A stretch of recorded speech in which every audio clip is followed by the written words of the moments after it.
ঋণ আল্লাহ তাআলা জীবনেও রাখে না।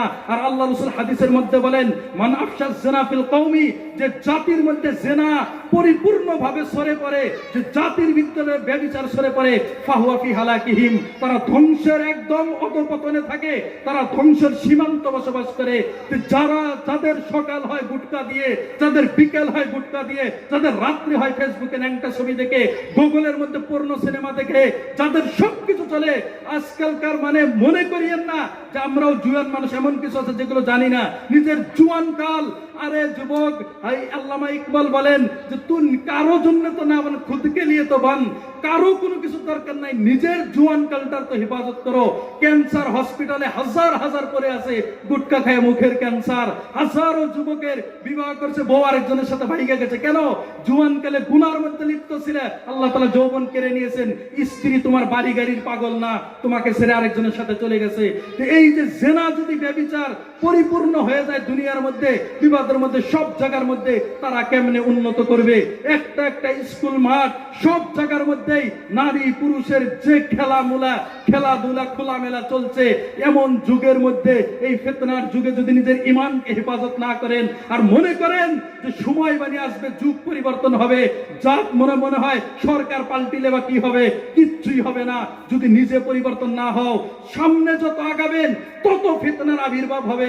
আল্লাহ রাসূল হাদিসের মধ্যে বলেন যে ইউগসাল ফিতাউনু কাকিতাইল লাইল, কিয়ামতের আগে আগে দুনিয়াতে ফিতনা এমন ভাবে গ্রাস করে ফেলবে যেমন রাতের অন্ধকার দিনের আলোকে গ্রাস করেছে। ফিতনা তোমাদেরকে এমন ভাবে গ্রাস করবে, একটা থেকে বেরাবে তা আরেকটা ফিতনা, মোবাইলের ফিতনা থেকে বেরাবে তা এমন টেকনোলজি বেরাবে, আরো ফিতনা, এটা থেকে ওটা। কেউ কোনোদিন ভাবতো না যে এমন যুগ আসবে মানুষ মানে কম্বলের নিচে সিনেমা দেখবে। কেউ স্বপ্নেও ভাবতো না যে এমন যুগ আসবে যে আমাদের মা বোন নিজের বাড়ির ভিতরে ন্যাংটা ভিডিও বানাবে আর মানুষকে দেখাবে, আর ফেসবুক পেজের নামে, টিকটক আইডির নামে, ইনস্টাগ্রাম আইডির নামে 2 টাকা ইনকাম করবে। আরে ইনকামই যদি করা লাগে, নিজের চেহারা দেখাই যদি ইনকাম করা লাগে, ওটাও হারাম। লজ্জাস্থান বিক্রি কর না, যদি করাই লাগে তো সামান্য কেন দেখায়, সম্পূর্ণটা কর, আরো ইনকাম বেশি হবে। এই জুয়ান কাল, নিজের এই যৌবন কাল, মেয়ে ফেসবুক আইডি খুলে নিয়েছে, মা আরেকটা খুলে নিয়েছে, বাবা আরেকটা খুলে নিয়েছে। এই যে হায়া শরম পৃথিবী থেকে উঠে গেছে, কিয়ামতের আগে আগে আরো ভয়ানক হবে। আল্লাহ রাসূল হাদিসের মধ্যে বলেন কিয়ামতের আগে আগে দুনিয়ার অবস্থা এমন হবে, সব থেকে একদম নেককার মানুষ ওই ব্যক্তি হবে, রাস্তার ধারে একজন মহিলা আরেকজন পুরুষ জিনা করবে, আর একজন সৎ লোক বলবে রাস্তার ধারে করিও না, ওই গাছের আড়ালে করো। এই যুগ আসবে কিয়ামতের আগে আগে, সব থেকে ভালো ব্যক্তি হবে। আল্লাহ রাসূল সেই জন্যই বলে গিয়েছেন যে এমন যুগের ফিতনার আবির্ভাব হবে, তোমার ঈমান বাঁচায় ওঠা মুশকিল হবে। ইউসবিহুর রাজুলু ফিহা মুমিন ওয়া ইউমসি কাফিরা ওয়া ইউমসি মুমিনান ওয়া ইউসবিহু কাফিরা। সকালে যদি কেউ মুসলমান থাকে, বিকাল পর্যন্ত এমন কর্ম করবে কাফের হয়ে যাবে। যদি বিকালে কেউ মুসলমান থাকে, রাত্রে এমন কাজ করবে, সকালে কাফের হবে। আমরা সবাই মনে করি যে ঈমান, আমি মুসলমান ঘরে জন্ম নিয়েছি, আমার মুসলমানি করা হয়েছে, আমার আকিকা করা হয়েছে, আমি ঈদের নামাজ পড়ি, আমি কুরবানি ঈদের নামাজ পড়ি, আমি ঈদের দিন নতুন কাপড় পরি, আমি মুসলমান, আমার কিচ্ছু হবে না। আরে অজু ভাঙ্গার যদি কারণ থাকে, 8টা কারণে পেশাব পায়খানা করলে অজু ভাঙ্গে, নামাজ ভাঙ্গার যদি কারণ থাকে, ঈমান ভাঙ্গার কারণ নাই। কে বলেছে? যে লোক আখিরাত জানে না, যে লোক জান্নাত জাহান্নাম সম্পর্কে ধারণা নেই, এই লোকের ঈমানের কি খবর আছে? এই ঈমান দিয়ে কেমনে জান্নাত পার হবে? সেই জন্য আল্লাহ রাসূল বলেন ইন্না আওলান নাসি বিল মুত্তাকুন মান কানু হাইসু কানু। কিয়ামতের দিন আমার নিকটে তারাই থাকবে যারা সবথেকে বেশি পরহেজগার হবে, যারা সবথেকে বেশি রাসূলুল্লাহর আদর্শকে নিজের কাছে আঁকড়ায় নেবে, যে সবথেকে বেশি কোরআন সুন্নাহকে ফলো করবে। কিয়ামতের দিন আমার নিকটে থাকবে মান কানু, যাই হোক, হোক আফ্রিকার কোন আদিবাসী, হোক কোন বন জঙ্গলের বন মানুষ, যদি রাসূলুল্লাহর আদর্শ গ্রহণ করছে, আল্লাহ রাসূল তাকে নিয়ে হাউজে কাউসার পান করে জান্নাতে দিবে। আর খানায়ে কাবার মতন বাবরকত জায়গার মানুষ যদি ঈমান আমল থেকে খালি থাকে, আবু জেহেলের সাথে হাসর হবে। আবু জেহেলের বাড়ি তো মক্কা, খানায়ে কাবার নিকটে, আবু লাহাবের কবর খানায়ে কাবার নিকটে। জাহান্নামে কেন যাবে? এই জন্যই না যাবে যে ঈমান আনেনি, রাসূলুল্লাহর উপরে ঈমান আনেনি। রাসূলুল্লাহর চাচা কেন জাহান্নামে যাবে? এই জন্যই না রাসূল রাসূলুল্লাহর আদর্শ গ্রহণ করেননি। আর আমি আপনি 1400 বছর ঘরে আমার বাবার ঘরে জন্ম নিয়েছি, জন্মের পরে আজান দিছে কিনা কানে জানা নেই, ইকামত বলছে কিনা জানা নেই, কোনদিন কলেমা জানি কিনা জানা নেই, ইমানে মুফাসসাল জানি না, কি বস্তুর উপরে আমার ইমান আটকে আছে, কি বস্তু সারা জিন্দেগি নামাজ পড়লাম, আত্তাহিয়াতু মুখস্থ নাই, দরুদ শরীফ মুখস্থ নাই, দোয়াই কুনুত জানি না, আর আমি ভাবতেছি আমি জান্নাতে চলে যাব মারা যাওয়ার পরে। কেন? আমি মুসলমানের সোসাইটিতে, মুসলমানের সমাজে বসবাস করি। এতটা সহজ নয়। যদি এতটা সহজ হইতো সাহাবাই কেরাম রাত্রের পর রাত্রে কান দিতেন না। সেই জন্য প্রথমে বলেছি, আল্লাহ রাসূল বলেছেন যে এমন একটা সময় আসবে মানুষ শুধু নামে মুসলমান থাকবে। 2 নম্বরে আল্লাহ রাসূল বলেন যে মিনাল কুরআন ইল্লা রাসমুহু, কোরআন শুধু নামে নয়, কোরআন শুধু থাকবে একটা রসম অনুষ্ঠানের কিতাব। আজকে কেন জুমা হয়েছেন? অমুককে পাগড়ি পরানো হবে সেই জন্য। আজকে কেন কোরআন তেলাওয়াত হইতেছে? অমুকের মা মারা গেছে সূরা ইয়াসিন তেলাওয়াত করার জন্য। আজকে কেন আলমারির থেকে কোরআন বের করেছে? অমুকের বাবা মারা গেছে তাই খতম পড়ানোর জন্য। আরে কোরআন তো এসেছিলেন জীবিত মানুষকে রাস্তা দেখানোর জন্য। হুদাল্লিন নাস ওয়া বাইয়িনাতিন মিনাল হুদা ওয়াল ফুরকান, যে তোমাকে দুনিয়ার ভিতরে কোনটা ন্যায়, কোনটা অন্যায়, কোনটা অত্যাচার, কোনটা জুলুম, কোনটা ইনসাফ, এগুলো দেখানোর জন্য। দুনিয়াতে কোনটা করবেন কোনটা করবেন না এই দিক নির্দেশনা করার জন্য আল্লাহ তাআলা কোরআন পাঠাইছিলেন। আর তুমি বানিয়ে দিলে অনুষ্ঠানের কিতাব। তো কোরআনকে অনুষ্ঠানের জন্য ব্যবহার হবে। তারপরেও বলি মুসলমান এমন নির্লজ্জ যে ঘরের ভিতরে কোরআন রাখা আছে, ওই ঘরের ভিতরে সারা দিন গান চলে। যে ঘরের আলমারিতে কোরআন রাখা আছে, ওই ঘরেতে সারা দিন টিভি বাজায়। আরে তোমার আব্বা মারা গেলে ওই বাড়িতে তুমি টিভি বাজাও না, তোমার আম্মা মারা গেলে তুমি ওই দিন মোবাইল বাজাও না। এতটুক তোমার ভিতরে জ্ঞান আছে যে আমার আম্মার সম্মান আছে। আজকে আম্মা মারা গেছে, আমি এই বাড়ির ভিতরে গান বাজাইতে পারি না। আজকে আমার আব্বা মারা গেছে, এই বাড়ির ভিতরে আজকে আমি ডিজে আনতে পারি না। তো তোমার বাড়িতে কোরআন আছে, কোরআনের কি মর্যাদা তুমি দিলা? সারাদিন তুমি ডিজে বাজিয়ে কাঁপিয়ে দিলা, সারাদিন তুমি ওখানে নাচ গান করলা, তো কোরআনের কি মর্যাদা দিলা? অপমান করলা না তো কি করলা? এই যে অবস্থা, মিনাল কুরআনি লা ইয়াবকা মিনাল কুরআনি ইল্লা রাসমুহু ওয়া মাসাজিদুহুম আমিরাতুন, মসজিদ বানাবে আলিশান, প্রত্যেকটা মসজিদে টাইলস লাগান, প্রত্যেকটা মসজিদের ফ্যানের অভাব নাই, প্রত্যেকটা মসজিদের ওযুখানার অভাব নাই, প্রত্যেকটা মসজিদে ল্যাট্রিন বাথরুমের অভাব নাই। অভাব আছে তো মুসল্লির অভাব আছে। কোন মসজিদের মধ্যে 2 তলা 3 তলা হাজার হাজার টাকা, কোটি কোটি টাকা মুসলমান ব্যয় করে মসজিদের নামে সবকিছু করে। ভালো কথা, কিন্তু হিদায়াত থেকে খালি মসজিদের দিকে দেয় না। মুসলমান এতটা আবেগী, ফজর পড়ে না, জোহর পড়ে না, মাগরিব পড়ে না, এশা পড়ে না, সকালে যায় ইজতেমায় দোয়া করার জন্য। হাজারো মানুষকে রাস্তার মধ্যে আটকিয়ে রেখে তারা হসপিটালে যাইতে পারতেছে না, তারা কর্মস্থানে যাইতে পারতেছে না, আর ইনি যাইতেছে ফজর কাজা করে, জোহর কাজা করে দোয়া করতে। আল্লাহ পাগল হয়েছে, ফেরেশতারা পাগল হয়েছে, তোমার দোয়াতে তোমাকে জান্নাতে নিয়ে যাবে।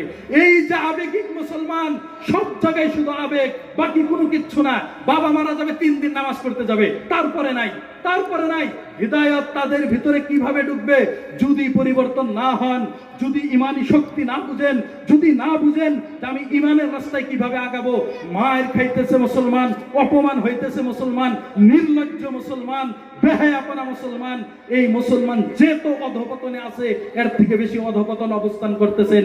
এখন বলবেন হুজুর ইমানি শক্তি বীর কাকে বলে?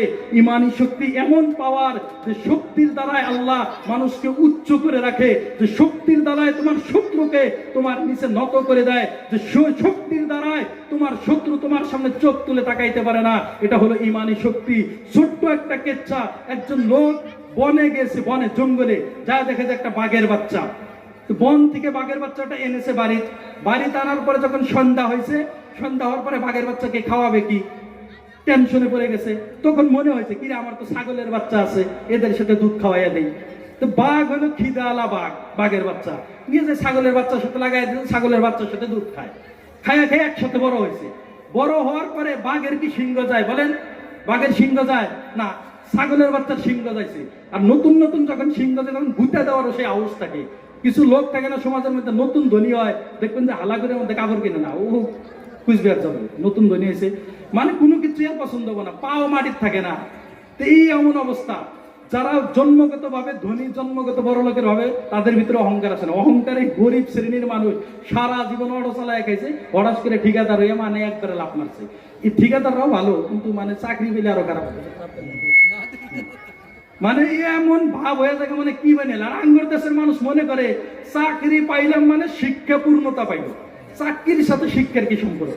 শিক্ষা মানে হলো সমাজ ন্যায় করা, শিক্ষা মানে হলো সমাজ থেকে দুর্নীতি মুক্ত করা, শিক্ষা মানে হলো আদর্শবান মানুষ গড়া, এটা হলো শিক্ষার মূল।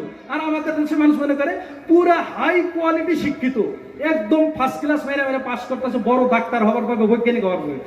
যদি মেট্রিক পাস করার পরে মানে চকিদারির একটা পোস্ট পায়, এ বলদ যেমন জয়েন হয়। কারণ হচ্ছে টাকা কামাই করা লাগে, শিক্ষা মানেই বুঝে টাকা কামাই করা, আর কিচ্ছুর দরকার নাই। এমএ পাস করে যদি প্রাইভেটে পড়ায় তার দাম নাই। আর মানে মেট্রিক পাস করে যদি চহিদারি চাকরি করে, ও চাকরিদারের মেয়া, ওটার বগলার বিয়ে নিয়ে জানা যায় না। এই যে অবস্থা, যে কি বানি হইলাম। চাকরির সাথে শিক্ষার কি সম্পর্ক? পাইছেন ভালো কথা, আলহামদুলিল্লাহ, খেদমত করারই আছে। যদি খেদমতের নিয়ত করে সোয়াবও পাবে, এর মধ্যে কোনো সন্দেহ নাই। বিরোধিতা, আর বিরোধিতাই বা কে করবো? চাকরি টেগেই তো মানুষ হয়েছে, বিরোধিতা করতেছি না, বুঝাইতেছে কিছু, বুঝেন কিছু শিক্ষার মর্যাদা কি। প্রাইভেট খুললে আর দাম নাই, বিএ পাস এমএ পাস করে যদি অন্য কোনো কাজ করে তার দাম নাই। শিক্ষা দিয়ে তার উন্নত হয় না, শিক্ষা দিয়ে বাড়ি ঘর পালন যায়। বাকি শিক্ষার তেহায় মানে চাকরির তেহায় জাতি যে কতটা উন্নত হয় না, বেকার কথা, উন্নত হয় না। সেই জন্য শিক্ষায় যারা চাকরির পিছনে না ঘুরেন, মনে করেন যে আমি 10 জনকে চাকরি দিব, এমন উদ্যোগ নেন। মানুষ মনে করে আমাদের দেশের পপুলেশন মানে জনসংখ্যা বৃদ্ধি পাইতেছে। আরে জনসংখ্যা তো চায়না তো বৃদ্ধি আছে, তাদের তো অভাব হয় না। তাদের টেকনোলজি কতটা উন্নত, তারা আম বানাইছে ভিতরে বিসি নাই। তাদের টেকনোলজি এতটা উন্নত, তারা কুশাল বানাইছে মানে বাঁশের মতো মোটা করে, মানে টেকনোলজি এমন খাটাইছে দেখতে বাস ভিতরে কুশাল। তারা উন্নত করছে, আর যুবকদেরকে এমন উদ্যোক্ত বানাইছে, যুবকদের হাতে কর্ম এমন ভাবে উঠাই দিয়েছেন। চর আর বনের জঙ্গলে যায় যদি কোনো বস্তু কিনেন, মেড ইন চায়না লেখা, কারণ তারা বেকার হয়ে থাকে না। আর আমি আপনি বিয়ে পাস করে সারাদিন গুটকা খামো, আর মনে মনে বাবু চাকরি কবে পাই? তুমি চাকরি পাইলি আর কি করা, বুড়া গেলে নিজে কিছু আগে যাও, নিজে কিছু কইরা দেখাবো। 2 টাকা থেকে ব্যবসা শুরু করলে, বিজনেসের মধ্যে আল্লাহ রাসূল বলেন আমার উম্মতের 97% রেজাক আল্লাহ বিজনেসে রেখেছেন। এত বরকত বিজনেসের মধ্যে, কিন্তু করবে না। কমার্স পাস করে বিজনেস নিয়ে বিজনেস করে না, ও চাকরির পিছনে ঘুরে। সব জায়গার মধ্যে এই যে গোলামি ধান্দা, এটা এক ধরনের গোলামি। আব্বা মারা গেছে না, অফিস থেকে ফোন করেছে জান লাগে, তো গোলামি নাতে কি? আমি ব্যবসা করে গেলাম না, তার 14 ঘন্টার ব্যবসা লস হোক, আমার আব্বার সম্মান আগে। সেই জন্য নিজে সরকার হন, গোলামির জাতি কোনদিন উন্নত করে না। আর আমরা গোলামি করতে করতে অভ্যাস এমন হয়েছে, সব কিছুর মধ্যে আমরা গোলামির মধ্যেই ভাবে উন্নত। ইংরেজদের গোলামি করলেই মনে হয় উন্নত, বাকি কোনো কিছু না। মানে কেউ গেছে লন্ডনে যাইতে, লন্ডনে মানে দাঁড়ায় পেশাব করে, ও গ্রামে এসে দাঁড়ায় পেশাব করে। কেউ জিজ্ঞেস করছে দাঁড়ায় পেশাব করো কে? আমার গ্রাম লন্ডন মানে আবার চাইতেছে। দাঁড়ায় মুতলে তো আর গ্রাম লন্ডন হয় না, ওর পিছনে মেহনত আছে। কারো দেখে খালি ওই যে তাদের চুল কাটা দেখলি মনে করেন আমি উন্নত হইলাম, তাদের আইফোন দেখে আমি মানে কিস্তিতে একটা নিলাম আর উন্নত হইলাম। কর্ম কইরা দেখাও। যুবক এমন ভাবে আগাও যে আমি 10 জনকে চাকরি দিব, আমি ওখানে দেওয়ানিগিরি করবো। আগায় দেখেন জুয়ানকাল ঘুম পেরে কাটাই দিছে, 10টায় ঘুমের থেকে ওঠে, 12টায় ঘুমের থেকে ওঠে, 1টায় ঘুমের থেকে ওঠে, মা তুইলা দেয়, ওইটা হেরেই মানে চা সুট টাইম সব পা, কোনো কিচ্ছু নাই। মানে জুয়ানকাল এমন ভাবে কাটাই দিছে, এর যায় ঘুরে গেলে কি এর দ্বারাই কি উন্নত হবে? সেজন্য জুয়ানকাল আগায় যান। এই যে বলতেছিলাম যে এই যে বাঘের বাচ্চাটারে নিয়ে যায় ছাগলের সাথে রাখছে, ছাগলের দুধ খেয়ে বড় হয়েছে। বড় হওয়ার পরে যখন ছাগলের সিংহ যাইছে, বাঘের গুতে মারে। বাঘ মনে মনে আফসোস করে, আরে আমারও সিংহ যায় না, ছাগলে এত গুতে হারাত দিন। আচ্ছা বাঘের শক্তি কি সিংহের মধ্যে? কোন কথা কোন? বাঘের শক্তি সিংহের মধ্যে না কিসের মধ্যে?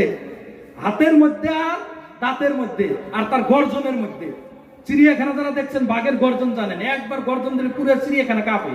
বান্দর বন্দর জিন্না আছে সব দৌড় বেড়ে গেছে, বাঘের জন হাঁক ছাড়ে। বাঘের গর্জন, বাঘ যদি একটা গর্জন দেয়, এই যে ছাগলের বাচ্চা যে গুইতে মারে, ও বাস্তব ও আর গর্জন হলেই মানে গোয়ালঘর ছাইরা বলা হয়। কিন্তু কে? ও বাঘে নিজের চিনতেছে না, আমি যে বাঘ ভুইলা গেছে ছাগলের হাতে থাকতে থাকতে, ওর মনেই নাই আমি বাঘ। ওই যে হিঙ্গে জালে না অপেক্ষায় আছে। একদিন বনে গেছে, এই ছাগল গুলার সাথে বাঘও গেছে। বাঘ ছাগল বাঘ একসাথে ঘুরে, দূরে থেকে আরেক বাঘ দেখছে, কি রে বাঘ ছাগলের হাতে ঘুরে, এর থেকে বড় অপমান তো নাই। এটা অপমান না তো আরো কি? তুই আঙ্গুর জাতি, আঙ্গুর এক ধুমকে ছাগল এটি পাল ছাইরা ভাইলে ভাইকে দৌড় পারবো না, আর ও হাতে হাতে ঘুরে বাকি গুলা বারে ঘুরতে। বাঘ আই গিয়েছে, এটা দেখে আই গিয়ে বড় হাঁক ছাড়ছে, গর্জন ছাড়ছে। ছাগলের বাচ্চা ছাগল টাগল সব তো দৌড়, বাঘও দৌড় মারছে। ওই যে জিটা বাঘ ছাগলের হাতে বড় হয়েছে, উতিও দৌড় দৌড় মারছে। বাঘ এবারে টাইনা দিচ্ছে, আজকে আমি ছাগল মারবার নিকে গর্জন মারিনি, তোরে পরিচয় দিবেন নিকে গর্জন মারছে। তো তুই আই গিয়া তুই দৌড় দাস কে? তুই অনাজে দৌড় দেয়, তোরা ছাগল দেখে দৌড় দেয়, তুই দৌড় দিস কে?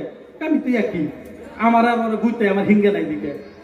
তোর এই যে বনের বাঘ ভাবে যে নিজের আত্মপরিচয় ভুলে খাইছে, আর আগে কিছু শিক্ষা দেন না, এর পরিচয় আগে দেয়, চল আমার থেকে নু হুজুর কোনো নিয়ে যাবেন, আপনার যে গর্জন, ওই গর্জন দিলাম বাসমু নু যাই পরে হিগামু কিছু নিয়ে যাইয়া মানে ডিগির মধ্যে পানি খেলেছে, পানি খাবার যায় দেখি রে ওর দেখা ওর নেগলে আমারও দেখা যায়, পানি খাবার গেলে ছবি দেখা যায় না। এই যে ছাগলের হাতে যে বাঘ বড় হয়েছে ও পানি খাবার যায় দেখি রে এই গর্জন মারছে ওর নেগলে আমারও দেখা যায়। তখন গাড় ধরে কইছে তুই আর আমি একই, মার গর্জন এখন এমন গর্জন মারছে তোর এখন ওরা ঘুরতে পারাবো না, তোর শক্তি হলো এই গর্জনের মধ্যে, তুই ওই হিঙ্গের অপেক্ষায় আছ। তো মুসলমান, তোমার শক্তি হলো ইমানের মধ্যে, তোমার শক্তি হলো আমলের মধ্যে, তোমার শক্তি হলো কোরআনের মধ্যে। তুমি অপেক্ষায় আছো ক্ষমতা আমার হাতে কোন দিন আবো, ওই দিন আমি ভারত স্বাধীন করবো, আসবো না, আসবো না। তোমার আমার শক্তি হলো খালিদ ইবনুল ওয়ালিদের বাচ্চা, আমরা ওমর ইবনুল খাত্তাবের বাচ্চা। আমাদের শক্তি হলো তাহাজ্জুদের নামাজে, আমাদের শক্তি হলো যায় নামাজে অশ্রু ফালানের, আমাদের সিংহ যায় না শক্তির অপেক্ষার দরকার নেই। আমরা বাঘের জাতি, আমরা ছাগলের বাচ্চা না, ছাগলের বাচ্চা গুতা দিব, আমরা ভয় খেয়ে পালায় যাবো। জিনা যুগে যুগে ইসলামের উপরে হাজারো হাজারো জালিম আছে। ফেরাউনকে আল্লাহ তাআলা যদি সমুদ্রে ডুবায় মারতে পারে, নমরুদকে যদি আল্লাহ তাআলা একটা মশা দিয়ে যদি মারতে পারে, আবু জেহেলকে যদি বদরের ময়দানে কুয়ার মধ্যে নিক্ষেপ করতে পারে, আবু লাহাব যদি কুষ্ঠরোগে ভুগে যদি মরতে পারে, বড় বড় কাফের করে যদি আল্লাহ তাআলা অপমান করে দুনিয়া থেকে বিদায় নিতে পারে, আজকের যারা মুসলমানকে নিয়ে ষড়যন্ত্র করে, আজকের যারা ফেরাউন, আজকের যারা নমরুদ, আজকের যারা হামান, আজকের যারা সাদ্দাত, আজকের যারা আবু জাহেল, আপনি যদি আর আমি যদি আবু বকরের মতন ঈমান বানাইতে পারি, আমি আর আপনি যদি ওমরের মতন ঈমান বানাইতে পারি, আর আপনার ভিতরে যদি রাসূলুল্লাহর আদর্শ হয়, এগুলোকে আল্লাহ তাআলা দুনিয়া থেকে নেস্তুনাবুদ করবে, কল্পনাও করতে পারবেন না। এটা হলো ইমানি শক্তি। সেই জন্য বলি নিজের ইমানকে হেফাজত করেন। যদি ইমানি শক্তি নিজের ভিতরে না আসে, যদি ইমান না থাকে, বাকি কোনো শক্তি মুসলমানের নাই। আমার ইনতানসুরুল্লাহ ইয়ানসুরকুম, যদি তুমি আল্লাহর মদদ করো, যদি তুমি আল্লাহর দ্বীনের সহায়তা বলো, যদি তুমি আল্লাহর দ্বীনকে হেফাজতের ময়দানে নামো, ইয়ানসুরুল্লাহকুম, আল্লাহ তোমার হেফাজত করবে, আল্লাহ তোমার সহায় করবে। সেই জন্য আগাবেন যে আমার আগামীকাল উদয় হবে সূর্য ফজরের নামাজ দিয়ে, আমার রাত্রি যাবে এশার নামাজ দিয়ে। আর যদি মনে মনে ভাবি যে নামাজ পড়লে কষ্ট হয়, এই মসজিদে গেলে বা কি হবে, দাড়ি রাখলে বা জোয়ানকাল থাকে না, আমি আপনাকে বলি আপনার থেকে বেশি এনজয় আমরা ওলামা করি, আল্লাহর কসম করি আপনাদের থেকে বেশি এনজয় করি এই দাড়ি নিয়ে, আপনাদের থেকে বেশি করি কোনো কিছুই না। আচ্ছা আপনাদেরকে আমি প্রশ্ন করি, যদি বলি আপনারা শুয়োর খান না, কুকুর খান না, বিড়াল খান না, আচ্ছা কষ্ট হয় কি খান না? যে কোনদিন আফসোস করছেন হাই রে ইসলাম এত কঠিন, বিড়াল খাইতে নিষেধ করছে, ইসলাম এত কঠিন, ব্যাং খাইতে নিষেধ করছে, ইসলাম এত কঠিন, কুত্তা খাইতে নিষেধ করছেন, কোনদিনও বলেন না? কেন? ছোট থেকে খাওয়া অভ্যাস নাই, আমরা অভ্যাস করেছি হালাল খেয়ে, আমাদের এগুলো না খাইলে কিচ্ছু হয় না। আর যদি চাইনিজ একটা এনে দেই, আর যদি বলি কুত্তা খাওয়া যাবে না, ব্যাং খাওয়া যাবে না, ওরা বলবে তাহলে খাবো কি? সবই তো নিষেধ করতেছেন। তারা তোর পোকা টোকা সব খায়, কেন? তারা ছোট থেকে খায় অভ্যাস হয়েছে। তো সেই জন্য যারা মনে করেন ইসলামে চললে সুদ ছাড়তে হবে, ইসলামে চললে দুর্নীতি ছাড়তে হবে, ইসলামে চললে ঘুষ ছাড়তে হবে, কিভাবে চলবো?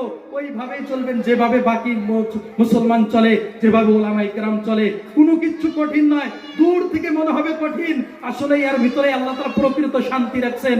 একটা ছোট্ট উপমা আরেকটা দেই, যে একজন লোক যদি একটা মেয়ে মানুষ ফুচকা খায় না, ফুচকা তো চিনেন, ঝাল দিয়ে খায় ফুচকা, ফুচকা ঝাল দিয়ে খাইতেছে, বউর নিকটে থেকে একটা মানুষ যদি দেখেন আর বলেন যে এত ঝাল দিয়ে ফুচকা খাইতেছে, মেয়েটার এই ফুচকালা কষ্ট দিতেছে, চোখ দিয়ে নাক দিয়ে পানি বের হইতেছে, যাই যদি ফুচকালাকে বলে এই ফুচকাওয়ালা মেয়েটাকে কেন তুই কষ্ট দিচ্ছিস, এ কান্না করতেছে ঝাল খেয়ে খেয়ে, তুই কেন কষ্ট দিচ্ছিস? মেয়েটাকে আসলে কষ্ট পাচ্ছে, মেয়েটা কি বলবে?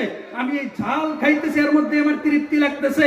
তাই মুসলমান মনে করেন যে সকালে ফজরের নামাজ পড়তে গেলে ঠান্ডার মধ্যে ওযু করলে কষ্ট লাগে, আল্লাহর কসমের মধ্যে তৃপ্তি।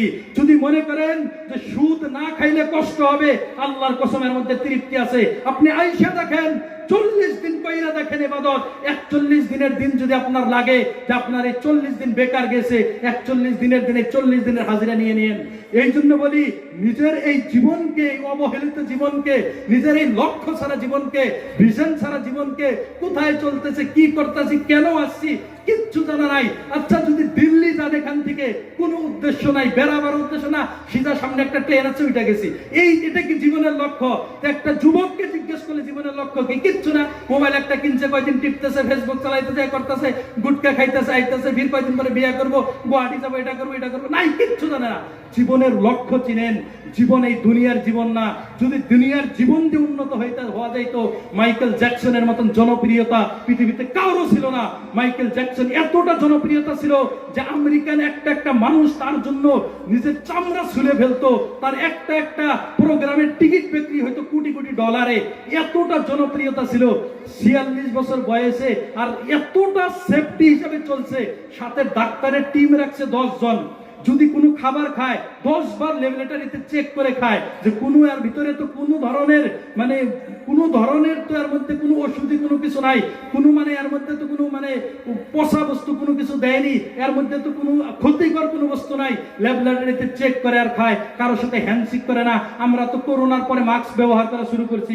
মাইকেল জ্যাকসন 2010-9 ওদিকেই মাস্ক ব্যবহার করতো। এতটা জনপ্রিয়তা, এতটা সেফটি হিসেবে চলে। 46 বছর বয়সে রাত্রে ঘুমাইছে, সকালে আমেরিকার পুলিশেও চেতন করতে পারে নাই। 46 বছর বয়স, একটা জুয়ান কাল, 46 বছর বয়স। সেই জন্য বলি, যাদেরকে তোমরা নিজের হিরো বানিয়ে রেখেছো তারা তোমাদের প্রকৃত হিরো না। প্রকৃত হিরো তোমাদের মাওলানা আবুল কালাম আজাদ, প্রকৃত হিরো তোমাদের শাইখুল হিন্দ মাহমুদ হাসান দেওবন্দি, প্রকৃত হিরো তোমাদের মাওলানা কাসেম নানতুবি রাহিমাহুল্লাহ, যিনারা ভারত স্বাধীন করেছেন। আমাদের প্রকৃত হিরো তারা। আমাদের হিরো শাহরুখ খান, সলমান খান না। যারা দিন রাত মদের অ্যাড করে, যাদের দিন রাত গুটকার অ্যাড করে পুরো জাতিকে ক্যান্সারে নিমজ্জিত করে রেখেছেন, তারা কেমনে হিরো হয়? তারা তোমাকে চিনে না, কিছু না। তুমি শাহরুখ খানের ফ্যান, তুমি সলমান খানের ফ্যান। আরে 12,000 কোটি টাকার মালিক শাহরুখ খান। প্রত্যেক বছরে 800 কোটি টাকা ব্যাংক ইন্টারেস্ট পায়। 100 কোটি তার ধরে নেন তার ইনকাম ট্যাক্স দ্বারা, বাকি 700 কোটি। আর পৃথিবীর সব থেকে দামি প্লেনের, সব থেকে বেশি দামি প্লেনের বিজনেস ক্লাসের টিকিট হলো 40 লাখ টাকা। তো প্রত্যেক দিন যদি বিজনেস ক্লাসের মধ্যে ঘুরে বেড়ায় সারা ওয়ার্ল্ডের মধ্যে, তারপরে অর্ধেক টাকাও ব্যয় হবে না তার ব্যাংক ইন্টারেস্ট থেকে। তারপরেও তোমাকে গুটকা খাওয়ায় কেন? তারপরে তুমি মনে করো সে আমার হিরো, আমার শত্রু তো মাওলানারা, তোমার শত্রু অমক। এগুলোর পিছনে ঘুরতে ঘুরতে আর পুরা সময় নষ্ট করার পিছনে তিনটা জাতি, এই তিন ধরনের লোককে আজকের থেকে কবর দেন। 1 নম্বর হলো ফিল্ম স্টার। কুত্তা জানোয়ারের থেকে নিম্ন শ্রেণীর কোন মানুষ থাকলে পৃথিবীর মধ্যে এগুলো, এই জানোয়ারগুলো, যেগুলোকে বলিউড বলা হয়, বলিউড কোন সুপারস্টার না, ওটা জানোয়ারের একটা চিড়িয়াখানার নাম, জেনে রেখে দিও। যেগুলো তোমাকে মদ খাওয়াইছে, তোমাকে হাজারো ড্রিম এলিভেন হাজারো গেমের মধ্যে নিমজ্জিত করে তোমার জোয়ান কালকে ধ্বংস করছে। তুমি তাকে মনে করো এরা আমাদের হিরো। 1 নম্বরে ফিল্ম স্টারকে কপ্পর দাও যে এই শয়তানগুলো, এই জানোয়ারগুলো আজকের থেকে আমার মোবাইল থেকে বিদায়। এগুলো আমার হিরো না। এগুলোকে আমি যদি রাখি কোনো জায়গায়, আমার বাথরুমের পেশাব পায়খানাতে রাখবো। 2 নম্বরে ক্রিকেটার। এগুলোকে সময় প্রত্যেক দিন 8 ঘন্টা 10 ঘন্টা তুমি ক্রিকেটের পিছনে দিলা। একজনে বল ঢেলাইলো, 3 ডান্ডার মধ্যে দিয়ে গেল তো আউট, আর ওটা চামচ দিয়ে বাড়ি মারলো তো দূরে গেল তো 6। কি হইলো? ঘন্টা হইলো। কি ঘন্টা হইয়া দেখে সারা জিন্দেগি দেখলা, পুরা কাল পর্যন্ত দেখলা, কি লাভ? ইসরায়েলের মধ্যে 80 লাখ মানুষ, তাদের একজনও মার্ক জুকারবার্গ, যিনি ফেসবুক আইডি বানিয়েছে, তার ফেসবুক আইডি নাই। ইসরায়েলের একজনেরও ফেসবুক আইডি নাই। তারা উন্নত। এখনো যদি কোনো পণ্য কিনতে যান, ইসরায়েলের অর্ধেক পণ্য, লাক্সকন, হাবিজাবি, সাবান, শ্যাম্পু যা আছে সব ইসরায়েলের প্রোডাক্ট। তারা ক্রিকেট নিয়েও ব্যস্ত না, তারা ব্যাডমিন্টন, তাদের কোনো ফুটবল টিমও নাই, তাদের ফেসবুক আইডিও নাই। তারা তাদের শিক্ষা নিয়ে ব্যস্ত। তাদের মেট্রিক পাস, আমাদের এখানে এমএসসি পাস ফেল। তারা তাদের শিক্ষার পিছনে এতটা এগিয়ে গিয়েছে যে জাতির বিষয়ে আল্লাহ তাআলা কোরআনে বলেছিলেন যে জুরিবাত আলাইহিমুয যিল্লাতু ওয়াল মাসকানা, এই ইহুদি জাতি কিয়ামত পর্যন্ত আল্লাহর তরফ থেকে তোমাদের উপরে লাঞ্ছিত আর অপমানের বোঝা চাপায় দেওয়া হয়েছে। তারা আজকে শিক্ষা দিয়ে উন্নত হইতেছে। আর যে মুসলমানের কোরআন শুরু হয়েছে ইকরা দিয়ে, যে মুসলমানের ইসলাম ধর্মের সূচনা হয়েছে, ইসলাম ধর্ম আরম্ভ হয়েছে ইকরা বিসমি রাব্বিকাল্লাযী খলাক, এই নবী আপনি পড়েন, পড়াশোনা দিয়ে যে ধর্ম শুরু হয়েছে তারা কেমনে মূর্খ থাকে, তারা শিক্ষা দিয়ে আগে গেছে। তো 2 নম্বরে ক্রিকেটারকে ট্যাগ করেন মোবাইল থেকে, হটস্টার যা আছে, জীবনের পিছনে আর অর্থ ব্যয় করে রিসার্চ করবো না। 3 নম্বরে হলো গায়ক, আর গায়ক 4 নম্বরে হলো এই যে টিকটকারেরও। এতদিন তো মনে করতাম যে তাই ফিল্মের হিরো করে পাগল, এখন দেখি না মোবাইলের মধ্যে ভিডিও বানায়, হুদাইয়াল্লাহ কুমর নাচায় টাগর ফ্যান, অমুকের মানে আইডির মধ্যে 50,000 সাবস্ক্রাইবার, তার আজকে অনুষ্ঠানে আনন্দ লাগবে, অমুকে হুদাইয়াল্লাহ গান কয় তারে আনন্দ লাগবে। এতটা পাগল জাতি, এইরকম গোলাম জাতি কোনোদিন উন্নত করে না, গোলামি মানুষ উন্নত করে না। মাওলানা নোমান সাহেব রাহিমাহুল্লাহ, মাওলানা সাজ্জাদ নোমানী দামাত বারকাতুমের আব্বা, উনি লখনৌর একটা স্টেশনে ছিলেন। স্টেশনের মধ্যে দেখে যে একটা ইংরেজ চা খাইতেছে, চা খাইতে খাইতে ইংরেজের চায়ের কাপের মধ্যে একটা বরফের টুকরা পড়ছে ভুলেতে। পাশে একটা হিন্দুস্তানি মানুষ, ইন্ডিয়ান মানুষ, ও ভাবছে ফ্যাশন মনে হয় পাল্টে গেছে, চা মনে হয় বরফ দিয়ে খায়, ও কয় যে আমারটার মধ্যে এক টুকরা বরফ দাও। এই যে গোলাম জাতি মনে করে তাদের প্যান্টের মতন প্যান্ট পরলে স্টাইল, তারা গোয়ামতে মানে কাটা রাখে, আমরা ওটা রাখি স্টাইল, তাগর মানে অর্ধেক প্যান্ট পরে পিনতে ওটাই স্টাইল, তাদের আঠুর উপরে ওঠে তো ওটাই স্টাইল, তাদের চুল যেভাবে কাটে বাড়ি বানায় ওটাই স্টাইল, তারা চুল লম্বা রাখলে ওটাই স্টাইল, আর আমরা ভাবি আমরা এইভাবে করবো আর ওদের মতন আমরা উন্নত হবো। তো দাঁড়ায় পেশাব করলে গ্রাম লন্ডন হয় না। সেই জন্য শিক্ষার পিছনে নিজের সময় ব্যয় করো, যে আমি যদি বলি ডক্টর আম্বেদকরের মতন বনবো, আমি যদি শিক্ষায় উচ্চ লেভেলের পৌঁছি, আমি আব্দুল কাদের আবুল কালামের মতন হব, আমি যদি শিক্ষায় বলি তা আমি সর্দার প্যাটেলের মতন হব, আমি যদি শিক্ষায় বলি তা আমি চন্দ্রশেখর আজাদের মতন হব। শিক্ষায় উন্নত হতে হবে, আর ইসলামিক শিক্ষা হতে হবে। যদি ভিতরে ইমান আসে তাহলে শিক্ষা দিয়ে শিক্ষিত হবে। ইমানি শিক্ষা কাকে বলে 2 মিনিটে বলি। যদি আপনি খালি শিক্ষা দেন ছেলে মেয়েকে, ইমান না শিখান, ছেলে মেয়ে শিক্ষায় তো শিক্ষিত হবে, ডাক্তার হবে, সাথে কসাই হবে। আপনার মেয়ে নিয়ে যাবেন, নর্মাল ডেলিভারি হবে, ও বলবে টাকার কারণে বলবে সিজার করাইতে হবে, কারণ তার ভিতরে ইমান নাই, উত্তর জানে না দায়িত্ব কি, ওকে টাকা ইনকাম করতে হবে। এই যে কসাই ডাক্তারকে মানুষ বানাইতে গেলে ইমান দরকার, এই ইমানি শিক্ষা দরকার। উকিলের কাছে নিয়ে যাও, উকিল ডাকাতি করে টাকা নেবে, গরিব মানুষ দিনের পর দিন কামলা দেবে, আর আপনারে দিনের পর দিন আদালতের মধ্যে ঘুরাবে। এই উকিল ডাকাত উকিলকে মানুষ বানাইতে ইমানি শিক্ষার দরকার। হসপিটালে যাবেন, হসপিটালের ওষুধগুলো পাচার করে ডাক্তার বিক্রি করে দেয়, ওই যে ডাক্তারকে চোর মুক্ত ডাক্তার বানাইতে ইমানি শিক্ষার প্রয়োজন। ট্রেজারিতে একটা বিল জমা দিবেন, ঘুষ ছাড়া জমা দেয় না, ওই শিক্ষকগুলোকে শিক্ষিত বানাইতে ইমানি শিক্ষার দরকার। এই ইমানি শিক্ষা যদি আসে দুর্নীতি মুক্ত হবে, আর ইমানি শিক্ষা যদি না থাকে খালি শিক্ষায় শিক্ষিত হব, তো শিক্ষা মানে আমি টাকা ব্যয় করেছি, আমার টাকা উঠাইতে হবে। সেই জন্য প্রত্যেকটা যুবককে অনুরোধ করবো, যদিও কড়া কথা বলছি, আপনাকে পায়ে ধরে বলি, আপনার ভালোর জন্য বলেছে, আল্লাহর কসম, আল্লাহ সাক্ষী, নিজের এই জোয়ান কালটা আমার জন্য না, নিজের জন্য হলেও পরিবর্তন করেন, নিজের জন্য হলে পরিবর্তন করেন। পকেটে একটা টুপি রাখেন।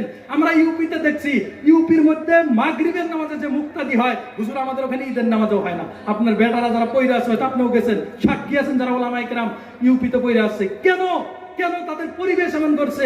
একটা মানুষ যদি খিচুড়ি বিক্রি করে, মাথায় টুপি দিয়ে বিক্রি করে, এমন পরিবেশ। বাচ্চা সারাদিন স্কুলে যাবে, বিকেলে এসে কোরআন পড়বে, আর হুজুররা এমন পিটে এখান থেকে কাঁদতে বাড়ি যাবে, তো মা বাবারও বেশি পিটি।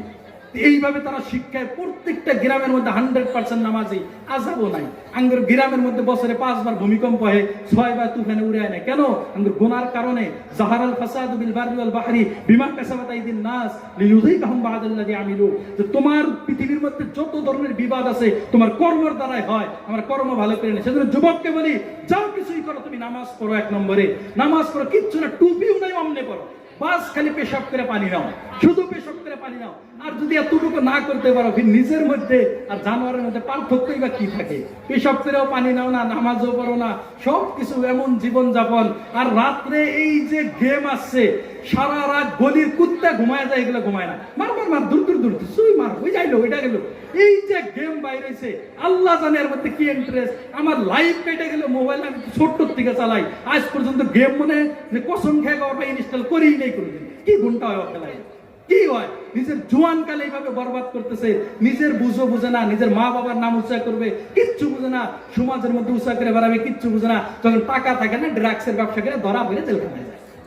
এই বলদের হলো এই কাম। এখন আরো নানান ধরনের ইনজেকশন বেরিয়েছে, এটা দেয় ওটা দেয়, সাইকেল বেছে, কারণ ইনজেকশনের শখ উঠে গেছে, নিশার ইনজেকশন মারার লাগে, যার সাইকেল যিনি পাই ওবি নিয়ে বেছে, স্যান্ডেল একটা নিয়ে যায় ওটাই বেঁচে দিয়ে ইয়া বন্ধক হয় ও বন্ধক হয়। এই যে জুয়ান কাল গেত আছে বানাইবেন হুজুর একটা জিনিস কি আড়া বানাইছে, ডেন্ড্রেট আড়া টায়ার নাগাবার নিকে, এটা খাইয়া দিয়ে বিয়ে থাকে কমছে, কাশের ওষুধ বানাইছে কাশ হারাবার নিকে আমানি খাইয়া দিয়ে নিষেধ করে নেই হয়ে থাকে। এই যে জাতি সারাদিন হেমন্ত বিশ্ব শর্মা এত গায়েল পারলো, লজ্জা হইলো না, জেলখানা ভর্তি হইতেছে ড্রাগ ব্যবসায়ী দিয়ে সবকিছু, আর কোন জায়গায় ক্ষমতা থাক না থাক জেলখানা মুসলমানের দল, মানে অনুসংখ্যাগরিষ্ঠ আমরা, জেলখানার জীবনে কেউ দল করতে পাবো না, আমরা এত উন্নত করছি। আলহামদুলিল্লাহ।